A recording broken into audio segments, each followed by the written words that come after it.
আপনি যদি রোজভ্যালিতে টাকা ইনভেস্ট করে থাকেন এবং সেই টাকাটা রিফান্ডের জন্য যে ফর্মটা ফিল আপ করতে হয় সেটা আপনি কিভাবে ফিল আপ করবেন, আজকের এই ভিডিওটিতে আমি আপনাদের সম্পূর্ণ প্রসেস স্টেপ বাই স্টেপ দেখাবো। তো ভিডিওটি স্কিপ না করে অবশ্যই সম্পূর্ণ দেখবেন। চ্যানেলে নতুন হলে সাবস্ক্রাইব করে আমাদের সাথে থাকবেন। তো রোজভ্যালির যে অনলাইন ফিল আপ করতে হবে সেটা ফিল আপ করার জন্য আপনি চলে আসবেন এই পেজে আসার লিঙ্ক ভিডিওর ডেসক্রিপশন বক্সে দেওয়া আছে। আপনি সেখান থেকে এই পেজে চলে আসতে পারবেন। এই পেজে আসার পর আপনি এখানে দেখতে পাবেন আপনার সামনে এরকম ইন্টারফেস শো করবে। আপনি এখানে দেখতে পাচ্ছেন ইনভেস্টর এবং এখানে দেখতে পাচ্ছেন নমিনি। আপনি যদি নিজে ইনভেস্টর হয়ে থাকেন তাহলে আপনি ইনভেস্টরে ক্লিক করবেন এবং যদি আপনি নমিনি হিসেবে ফর্মটা ফিল আপ করতে চান তাহলে আপনি নমিনিতে ক্লিক করবেন। আমি যেহেতু নিজে ইনভেস্টর তাই আমি ইনভেস্টরে ক্লিক করলাম।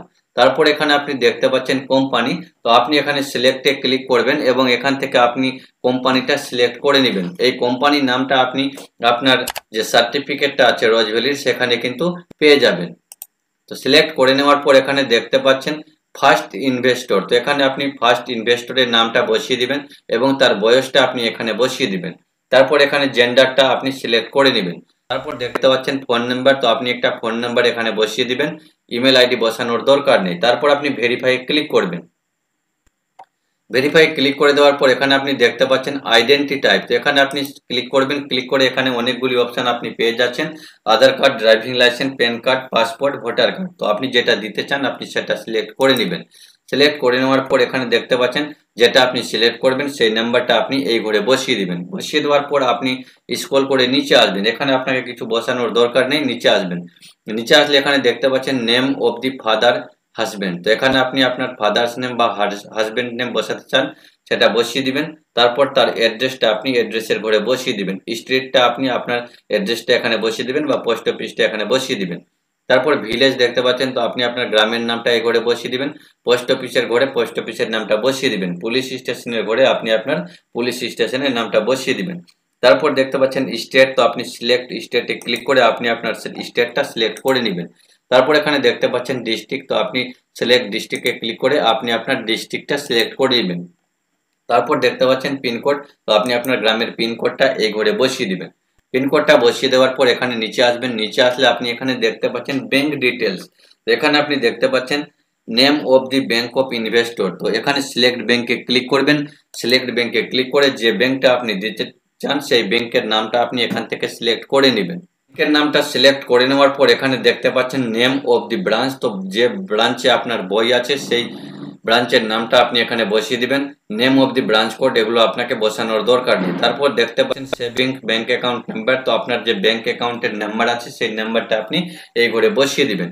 MICR কোড আপনাকে বসানোর দরকার নেই। এখানে দেখতে পাচ্ছেন IFSC code of the bank, তো IFSC কোডটা আপনি আপনার ব্যাংকের পাসবুকে পেয়ে যাবেন। সেই IFSC কোডটা আপনি এই ঘরে বসিয়ে দিবেন। বসিয়ে দেওয়ার পর আপনি একটু নিচে আসবেন। এখানে দেখতে পাচ্ছেন ডিটেলস অফ ইনভেস্টমেন্ট, এখানে দেখতে পাচ্ছেন ইনভেস্টমেন্ট সার্টিফিকেট নাম্বার, তো আপনি সার্টিফিকেট নাম্বারটা আপনি কিন্তু আপনার সার্টিফিকেটে পেয়ে যাবেন। এই যে দেখতে পাচ্ছেন এখানে কিন্তু আপনি আপনার সার্টিফিকেট নাম্বারটা পেয়ে যাবেন। সেই সার্টিফিকেট নাম্বারটা আপনি এখানে বসিয়ে দিবেন। তারপর এখানে দেখতে পাচ্ছেন name of the certificate holder, তো যার নামে সার্টিফিকেট আছে তার নামটা আপনি এই ঘরে বসিয়ে দিবেন। তারপর এখানে দেখতে পাচ্ছেন ডেট অফ ইনভেস্টমেন্ট, তো আপনি কত তারিখ এটা টাকাটা ইনভেস্ট করেছিলেন আপনি সেটাও কিন্তু আপনার সার্টিফিকেটে পেয়ে যাবেন। আপনি সেই ডেটটা এখান থেকে সিলেক্ট করে নেবেন। তারপর এখানে দেখতে পাচ্ছেন অ্যামাউন্ট অফ দি ইনভেস্টমেন্ট, তো আপনি কত টাকা ইনভেস্ট করেছিলেন সেই কোম্পানিতে সেটা আপনি এখানে লিখে দেবেন। তারপর এখানে দেখতে পাচ্ছেন ডেট অফ ম্যাচুরিটি, তো আপনি যে ইনভেস্ট করেছিলেন সেই টাকাটা আপনি কত তারিখ পেতেন সেই তারিখটা আপনি এখান থেকে সিলেক্ট করবেন। তারপর এখানে দেখতে পাচ্ছেন অ্যামাউন্ট রিসিভড এট ম্যাচুরিটি রিফান্ডেড, তো আপনি কত টাকা পেয়েছিলেন। আপনি যেহেতু টাকাটা পাননি তার জন্য আপনি এখানে 0 বসিয়ে দিবেন। তারপর এখানে দেখতে পাচ্ছেন amount of principal not refund, তো আপনি কত টাকার জন্য ক্লেমটা করতে চাচ্ছেন, যত টাকা আপনি পেতেন সেই টাকাটা আপনি এখানে বসিয়ে দিবেন। তারপর এখানে দেখতে পাচ্ছেন অ্যামাউন্ট কত টাকা আপনি পেতেন আপনি সেটাও কিন্তু এখানে বসিয়ে দিবেন যে আপনি কত টাকা পেতেন। তারপর আপনি এখানে নিচে দেখতে পাচ্ছেন কন্টিনিউ ফর ডকুমেন্টস আপলোড, আপনি এবার এখানে ক্লিক করবেন। কন্টিনিউ ক্লিক করার পর আপনার সামনে কিন্তু এরকম ইন্টারফেস চলে আসবে। আপনাকে কিন্তু এবার ডকুমেন্টসগুলি আপলোড করতে হবে। এখানে দেখতে পাচ্ছেন অরিজিনাল সার্টিফিকেট অফ ইনভেস্টমেন্ট। এখানে আপনি চুজ ফাইলে ক্লিক করে আপনার যে সার্টিফিকেটটা আছে সেটা আপনি এখান থেকে আপলোড করবেন। তারপর এখানে দেখতে পাচ্ছেন অরিজিনাল কপি অফ একনলেজমেন্ট, এখানেও কিন্তু আপনি আপনার সার্টিফিকেটটা আপলোড করে দিবেন। তারপর এখানে দেখতে পাচ্ছেন original of identity proof, Aadhaar card pan card যেটা আপনি সিলেক্ট করেছিলেন সেটা কিন্তু আপনি চুজ ফাইলে ক্লিক করে এখানে আপলোড করবেন। তারপর দেখতে পাচ্ছেন অরিজিনাল অফ অ্যাড্রেস প্রুফ, তো আপনি যেটা সিলেক্ট করলেন সেটা কিন্তু আবারও আপনি আপলোড করে দিবেন। আধার কার্ড প্যান কার্ড যেটা হয় আপনি কিন্তু আপলোড করবেন।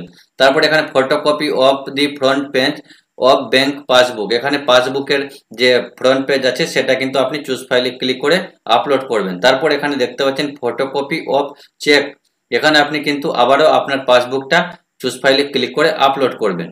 তারপর এখানে আপনি দেখতে পাচ্ছেন আপলোড, আপনি এবার আপলোডে ক্লিক করে এগুলি সমস্তটা আপলোড করে নেবেন। আপলোড হয়ে গেলে এখানে কিন্তু টিক মার্ক চলে আসবে, আপনি এভাবে কিন্তু সমস্তটা আপলোড করে নেবেন। দেখতে পাচ্ছেন আমার কিন্তু সমস্তটা আপলোড হয়ে গেল। তারপর আপনি এখানে দেখতে পাবেন সাবমিট, আপনি সাবমিটে ক্লিক করবেন। সাবমিটে ক্লিক করার পর এখানে দেখতে পাচ্ছেন ইনভেস্টর সেভ সাকসেসফুলি, আপনি এবার ওকেতে ক্লিক করে দিবেন।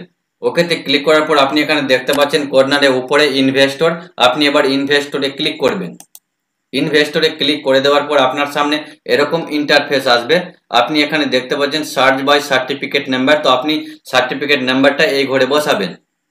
সার্টিফিকেট নাম্বারটা এই ঘরে বসিয়ে দেওয়ার পর এখানে দেখতে পাচ্ছেন একটা যোগ করতে বলছে, এই যোগটা আপনি সঠিকভাবে করে নেবেন। করে নেওয়ার পর এখানে সার্চে আপনি ক্লিক করবেন। সার্চে ক্লিক করলে এখানে দেখতে পাচ্ছেন আপনি যেগুলো এখন ফিল আপ করলেন আপনার ডিটেলসটা এখানে শো করবে, ইনভেস্টর নেম এখানে শো করবে, সার্টিফিকেট নাম্বার এখানে শো করবে এবং একনলেজমেন্ট নাম্বারটা এখানে কিন্তু শো করবে। কত টাকা আপনি ইনভেস্ট করেছিলেন সেটা এখানে শো করবে, আপনি এখানে তার স্ট্যাটাসটা কিন্তু দেখতে পাবেন। তারপর আপনি এই পেজটাকে সেভ করে রেখে নেবেন এবং পরবর্তীতে আপনি স্ট্যাটাস চেক করতে পারবেন সার্টিফিকেট নাম্বার দিয়ে বা একনলেজমেন্ট নাম্বার দিয়ে। তো এইভাবে কিন্তু আপনি অনলাইনে ফর্মটা ফিল আপ করতে পারবেন। তো ভিডিওটি কেমন লাগলো অবশ্যই কমেন্টে জানাবেন, ভালো লাগলে শেয়ার করবেন আপনার বন্ধুদের সাথে। আজকের ভিডিওটি এই পর্যন্ত।